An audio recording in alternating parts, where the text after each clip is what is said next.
Est-ce que vous envisagez maintenant de changer d'entraîneur en cours de saison, ce qui n'est pas dans vos habitudes? Oui, non, c'est pratiquement jamais. On l'a fait une seule fois et à la suite d'une défaite 7-0 à Auxerre, où Giroud lui-même, le grand Giroud, s'était permis de dire que les joueurs avaient lâché le match. Donc à cette époque, on avait effectivement pris la décision à contre-cœur parce que ce n'est pas du tout dans mes convictions. Là, on est dans une situation qui est totalement différente. On est, je dirais, à un moment non pas crucial, puisqu'on est éliminé malheureusement de la Champions League. Donc il n'y a pas grand-chose à gagner en changeant un certain nombre de choses fondamentalement.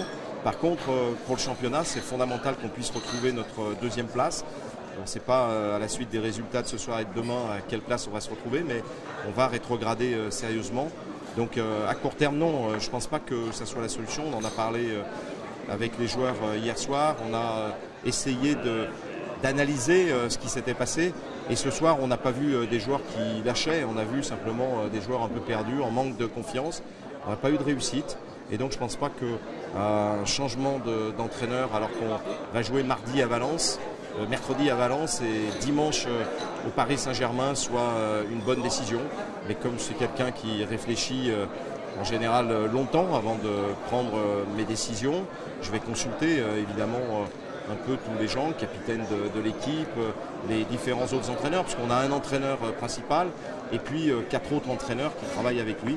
Donc on va essayer de mettre au point une stratégie, d'y réfléchir. On va se voir demain après-midi et puis on prendra les meilleures décisions possibles. C'est vrai que vous aimeriez à moyen terme ou long terme avoir Juninho?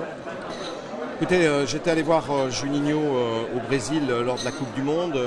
On s'est vu, je le reverrai demain avec toute sa famille que l'on a fait venir parce que Juni représente effectivement un peu d'espoir dans une vie où c'est très rare de rencontrer des joueurs de très haut niveau qui font l'unanimité parmi toutes les couches de population qui ont apprécié son passé à Lyon.